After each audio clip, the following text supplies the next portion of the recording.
مراجع الشيعة الذين دمروا العراق ويتحكمون في العراق، مراجع الشيعة المعتبرون في العراق الآن: سيستاني فارسي، بشير النجفي هندي، إسحاق فياض أفغاني. إسحاق فياض هذا مرجع كبير ويقلده الكثير في العراق. إسحاق فياض أراد أن يقرأ آية: عالم الغيب فلا يظهر على غيبه أحدا إلا من ارتضى من رسول. عالم ومرجع كبير للشيعة، شاهدوا كيف قرأ هذه الآية: وخلاف النص قوله تعالى: لا يعلم الغيب إلا الله ومن ارتضى من رسوله.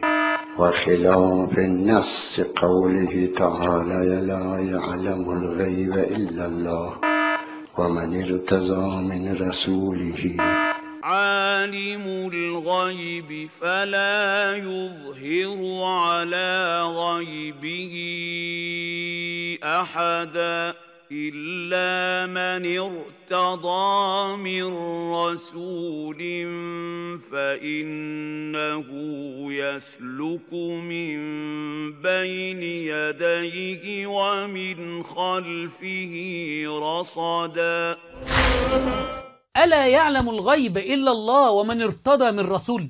ومرجع كبير يقلده، يعني لا أتحدث عن معمم عادي أو عمي أو عن وكيل مرجع كبير، ويقرأ هذه الآية هكذا: عمائم مزيفة.